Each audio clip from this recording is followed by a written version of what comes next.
እንደምን ዋላችሁ ተመልካቾቻችን። ከአሚኮ የቀን ስፖርታዊ ዜናዎቻችን ቀጥለው ይቀርባሉ። ከዜናዎቹ ጋር ኪዳነ ማርያም ብርሃኔ አብራችሁ ቆይታ አድርጋለሁ። በአገሩ ዜና ጀምራለሁ።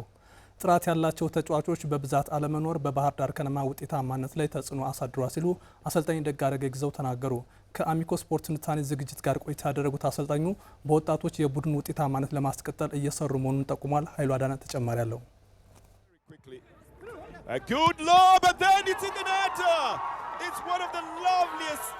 ባለፉት 3 የውድድር ዓመት የኢትዮጵያ ፕሪሚየር ሊግ የባህር ዳር ከነማ እግር ኳስ ክለብ ለዋንጫ የሚፎካከር ክለብ በሚለው ዝርዝር ውስጥ ሆኖ አሳልፏል። በእነዚህ ጊዜያት ክለቡ እንዳሳለፈው ጥሩ ጊዜ ዋንጫ ለማንሳቱ ያስቆጫል። የ2018 የሲቢ የኢትዮጵያ ፕሪሚየር ሊግ የክለቡ ተሳትፎ ግን ካሳለፋቸው 3 የውድድር ዓመት ጋር ሲነጻጸር ወጥነት የሚጎለው ሆኗል። የዚህ ትልቁ ምክንያት ደግሞ ክለቡ ባለፉት 3 የውድድር ዓመት የነበረው የስብስብ ጥራት ላይ ከፍተኛ ልዩነት መኖሩና አለማስቀጠሉ መሆኑን የክለቡ አሰልጣኝ ደጋረገ ግዘው ከስፖርት ትንታኔ ፕሮግራማችን ጋር ባደረጉት ቆይታ አመላክተዋል። ካለፉት ስብስብና ጥራት አኳያ የተጫዋች ኳሊቲ አኳያና አሁን ያለውን ስንመለከት በፍጹም በንጽጽርም ደረጃ የሚቀርብ አይደለም። ጥሩ ኳስ መጫወት የሚችሉ ልጆች አሉን። ነገር ግን ከፍተኛ የሆነ ልምድ ጥረት አለ። ልምድ ሲባል ደግሞ እንዲሁ በቀላሉ የምታመጣው አይደለም።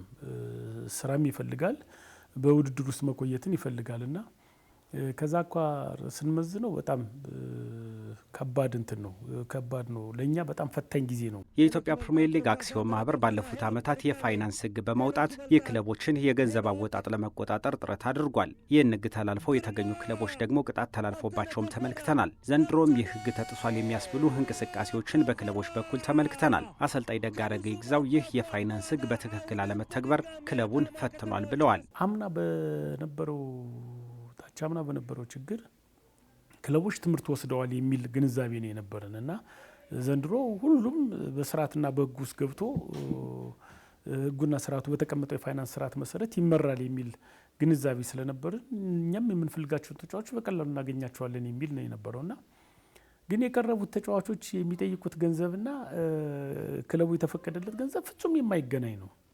ስለዚህ ብዙ ጥረት ተደረገ፣ አልተቻለም። ልጆቹ እኛ ጋር መጫወት እየፈለጉ ከክፍያው ጋር በተያያዘ ግን መግባባት ስላልተቻለ ልጆችንም ይሳ አደረግን።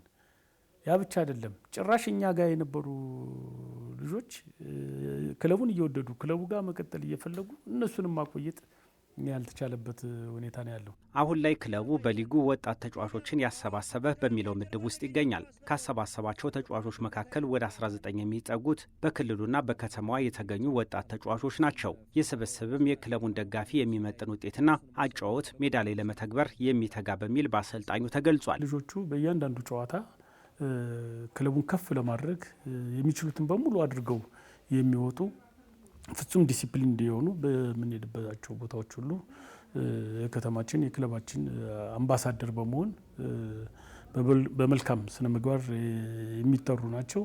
በሜዳ ላይ እንቅስቃሴም ለተመልካች የማይጎረብጥ አዝናኝ ፉትቦል በመጫወት እንዲሁም ደግሞ በእያንዳንዱ ጨዋታ ጠንካራ ተፎካካሪ ሆኖ በመቅረብ ትልቅ ጥረት እያደረግን ያለንበት ሁኔታ ነው ያለው። የጣና ሞገዶቹ እስካሁን በተደረጉ የሊግ ጨዋታዎች 15 ያቻ ውጤቶችን አስመዝግበዋል። በ5 ጨዋታዎች ሲሸነፉ በ7 ጨዋታዎች ደግሞ ድል አስመዝግበው በሊጉ የደረጃ ሰንጠረዥ አጋማሽ ላይ ይገኛሉ። በኢትዮጵያ ፕሪሚየር ሊግ 28ኛ ሳምንት መሪው ሲዳማ ቡና መሪነቱን አጠናክሯል። ትናንት 4 ጨዋታዎች ሲደረጉ ሲዳማ ቡና ድሬዳዋ ከተማን አሸንፏል። ሐዋሳ ላይ 2-2 በተጠናቀቀው ጨዋታ ከረፍት መልስ አቤል ያለው ያስቆጠራቸው ግቦች ሲዳማ ቡናን ለድል አብቅቷል። መሪው ሲዳማ ቡና ነጥቡን 54 በማድረስም ከተከታዩ መቻል ያለውን ርቀት 10 ነጥብ አድርሷል። እዛው ሐዋሳ ላይ መቻል ከሐዋሳ ከተማ ያደረጉት ጨዋታ ያለ ግብ ተጠናቋል። አዲስ አበባ ላይ 2 ጨዋታዎች ሲደረጉ ኢትዮጵያ ቡና ከአርባ ምንጭ ከተማ ጋር አንዳቻ ተለያይተዋል። የነገር አርሲና ሀዲያ ጨዋታም በተመሳሳይ አንዳቻ ተጠናቋል። ዛሬ በሊጉ 3 ጨዋታዎች ሲደረጉ ከደቂቃዎች በኋላ 7 ሰዓት ላይ ባህር ዳር ከነማ ከሸገር ከተማ ጋር ይጫወታል። ባህር ዳር ከተማ ላለፉት 5 ጨዋታዎች ያልተሸነፈበትን ውጤት ለማስቀጠል፣ ሸገር ከተማ ደግሞ ከወራጅ ቀጠና ስጋት ለመላቀቅ ይጫወታሉ። ሁለቱ ክለቦች በመጀመሪያው ዙር ባደረጉ ጨዋታ ሸገር ከተማ 3-1 ማሸነፉ ይታወሳል። በሌሎች ጨዋታዎች ኢትዮ ኤሌክትሪክ ከኢትዮጵያ መድን እንዲሁም ምድረገነት ሽረ ከወላይታ ድቻ ይጫወታሉ።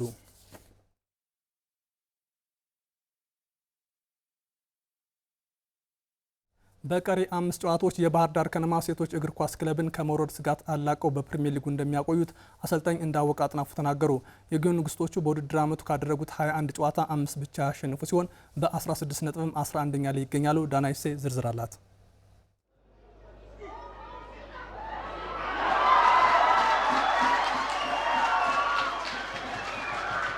ሊጠናቀቅ 5 ጨዋታዎች ብቻ የቀሩት የኢትዮጵያ ሴቶች ፕሪሚየር ሊግ የ2018 የውድድር ዓመት ክለቦች ለሻምፒዮንነት ከሚያደርጉት ፉክክር ባልተናነሰ ላለመውረድ የሚደረገው ፉክክርም ተጠባቂ ሆኗል። በኢትዮጵያ ሴቶች ፕሪሚየር ሊግ በመሳተፍ 2 ዓመታትን ያስቆጠረው የባህር ዳር ከነማ ሴቶች እግር ኳስ ክለብ ሊጉ ለብሔራዊ ቡድን እስከሚቋረጥበት ድረስ ባደረጋቸው 21 ጨዋታዎች 5 ጨዋታ አሸንፏል። አንድ ጊዜ ብቻ ነጥብ ሲጋራ በ14 ጨዋታዎች ተሸንፎ 10 ግቦችን በሌሎች ክለቦች ላይ ሲያስቆጥር 24 ግቦች ደግሞ ተቆጥረው 16 ነጥብ ይዞ 11ኛ ደረጃ ላይ ይገኛል። ወራጅ ላይ ካሉ 3 ክለቦች በ5 ነጥብ ብቻ የሚርቁት የጊዮን ንግስቶቹ ሊጉ በመካከል መቋረጡ መልካም ባይሆንም ተጫዋቾች ያሉባቸውን ክፍተቶች እንዲያርሙ ግን እድሉን የሰጠ ነው ሲሉ የባህር ዳር ከነማ ሴቶች እግር ኳስ ክለብ አሰልጣኝ እንዳወቀ አጥናፉ ተናግሯል።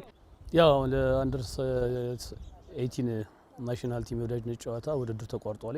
ያው ልጆቹም ያላቸውን ነገር እንዳያፈርሱ በየግላቸው እንዲሰሩ እየተደዋወልንም ባለፈውም ስንሰናባበትም የነገርናቸው ነገር ስለሆነ እሱን ጠብቀው ይመጣሉ ብዬ አስባለሁኝ። ቀሪዎች 5 ጨዋታዎች ያሉትን ሁኔታዎችን አይተን ፊትነሶችን ባሉበት ጠብቀን የቲም ኮኦርዲኔሽኖችን ሰርተን 5 ጨዋታዎችን በተገቢ የምንፈልጋቸው መልኩ እናጠናቃለን ብለን እናስባለን። ወራጅ ቀጠና ውስጥ ካሉ ክለቦች በ5 ነጥብ ብቻ ከፍ ብሎ 11ኛ ላይ የተቀመጠው ባህር ዳር ከነማ በቀጣይ ጨዋታዎች ተሻሽለው ካለባቸው ስጋት መራቅ ደግሞ ፍላጎታቸው ነው። እነዚህ 5 ጨዋታዎች የእኛን የቀጣይ ዕጣ ፈንታችን የሚወስኑም ናቸው።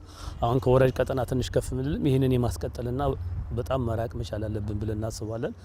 5 ጨዋታዎች ቢያንስ 3ቱን የማሸነፍ 2ቱን ባቻ ውጤት የማጠናቀቅ እቅዳለን። ይህንን ለማሳካትም ቀሪዎችን ጊዜ ሰርተን ቲሙ ሴፍ ማድረግ መቻል አለብን በዚህ ዓመት ብለን እናስባለን። ክለቡ በዘንድሮ የውድድር ዓመት የተሻሉ ተጫዋቾችን ቢያስፈርምም ስብስቡ ከጉዳት ጋር እየታገለ እዚህ ላለበት ደረጃ ደርሷል። ቀጣይ ዓመት የተሻለ የቡድን ስብስብ እንሰራለን፣ በሊጉም መውረድ የማይታሰብ ነው ሲልም አሰልጣኝ እንዳወቀ አጥናፉ ገልጿል። ኳዱ ሲሰበሰብ ከቢዎቹ ውጭ 20 ተጫዋቾች ነበሩ። ከ20ዎቹ 3ቱ በኤሲኤል ጉዳት ዓመቱ ሙሉ ውድድር እኛ ጋር አገልግሎት አይሰጡም። ከዛም በተጨማሪ 2 ልጆችም አሁን አገግመው አልመጡም። ምናልባት አሁን በረፍቱ የተሻላቸውና ጥሩ ነገር እየሰሩ ነው። ወደ ቲሙ ተቀላቅለው ሲሰሩ ደግሞ ምን አይነት የጤንነት ሁኔታ ይኖራቸዋል የሚለውን በቀጣይ የምናየው ይሆናል። ግን አሁን ምንድነው ባህር ዳር ከነማ በዚህ ዓመት ይወርዳል የሚለውን እኔ በኔ አላምንበትም። ያው አይወርድም ባይ ነኝ። ይሄም በፍጹም የሚታሰብ ነገር አይደለም። ቲሙና ዘንድሮ አቆይተን ለቀጣይ ዓመት የተሻለ ነገር እንሰራለን ብዬ አስባለሁ። ይወርዳል የሚለው መንፈስ ግን ከኔም ከተጫዋቾችም ሀሳቦች ስለሆነ ይሄንን ቲማችን ትልቁ ኃላፊነታችን ስለሆነ ቲሙን በዚህ ዓመት እናቆየዋለን ብዬ አስባለሁ። የኢትዮጵያ ሴቶች ፕሪሚየር ሊግ ለብሔራዊ ቡድን ጨዋታ ከተቋረጠበት ሚያዝያ 16 ሲጀምር ባህር ዳር ከነማ በ22ኛ ሳምንት መርሃ ግብር ለሻምፒዮንነት ከሚፎካከረው ኢትዮጵያ ንግድ ባንክ ጋር ከባድ ፍልሚያ ይጠብቀዋል።